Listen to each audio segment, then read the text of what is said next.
Se eu fosse você, eu sentava um pouco, que a conversa hoje é séria. Nem todo mundo é filho de Deus. Já ouviu a típica frase? Agora eu vou tirar aquele descanso merecido que eu também sou filho de Deus. Comprei, né? Também sou filho de Deus. As pessoas usam muita frase, também sou filho de Deus, quando elas querem justificar o merecimento de algo. Mas eu preciso te contar que nem todo mundo sabe o que realmente é ser um filho de Deus. Vamos voltar lá do início. Gênesis capítulo 1, versículo 26, parte A. E disse Deus, façamos o homem à nossa imagem, conforme a nossa semelhança. Agora o 27. E criou Deus o homem à sua imagem. A imagem de Deus o criou.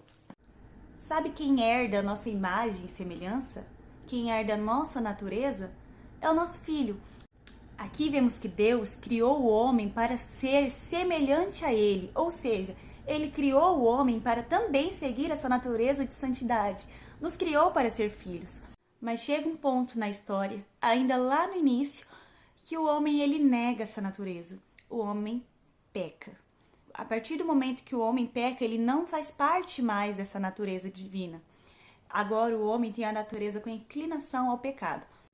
Mas veja bem, se por um só homem entrou o pecado no mundo e todos nós herdamos a inclinação ao pecado, por um só homem também entraria a salvação e todos nós teríamos a chance, mais uma vez, seguir a natureza divina, ser imagem e semelhança de Deus, andar em santidade, assim como o nosso Deus é santo.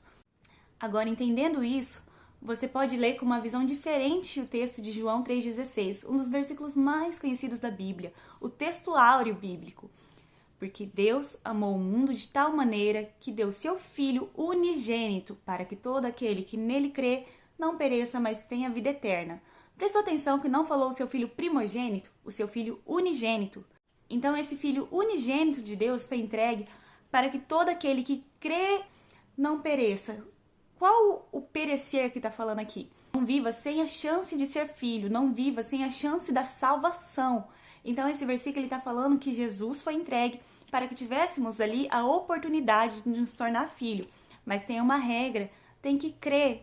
E aquele que crê é aquele que vive uma atitude de que realmente eu acredito o tempo todo que ele está me observando, eu acredito nesse sacrifício. Você entende que crer em Cristo como seu Salvador ali é crer que houve um sacrifício e crer que houve um sacrifício é valorizar esse sacrifício? Agora vamos ver o que está escrito em Romanos capítulo 8. No versículo 15 diz assim: porque não receberdes o espírito de escravidão, para outra vez estardes em temor, mas recebeste o espírito de adoção de filhos, pelo qual clamamos, Abba, Pai. Recebemos o espírito de adoção de filhos? Exatamente.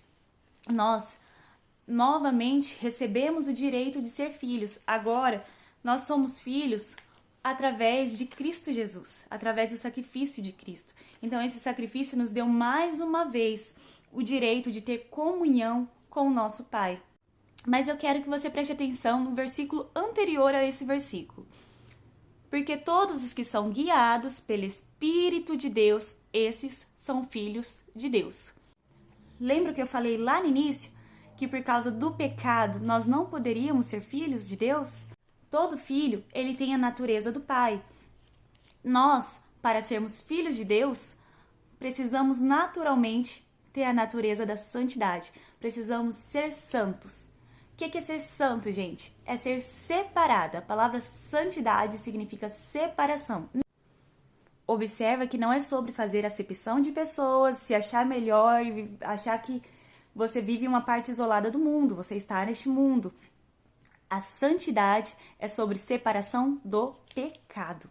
Só é filho de Deus aquele que crê em Jesus e é guiado pelo Espírito de Deus.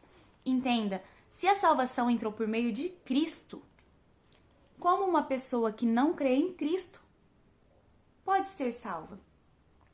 A palavra diz que todo aquele que nele crê não pereça, mas tenha vida eterna. Ou seja, a partir do momento que uma pessoa ela não crê em Cristo, ela não consegue ser filho.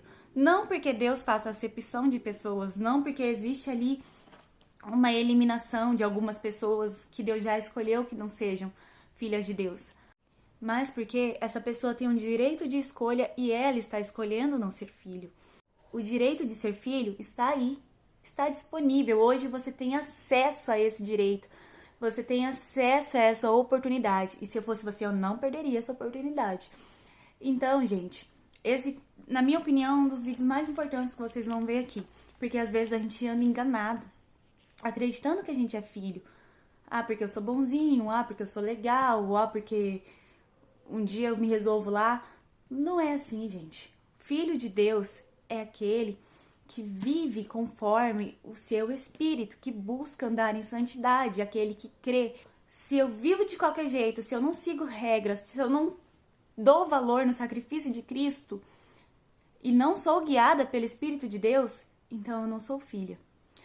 Mas se eu creio, se eu dou valor, se eu entendo e sou guiada pelo Espírito de Deus, então eu sou filha, porque Ele nos deu o direito de ser chamados filhos.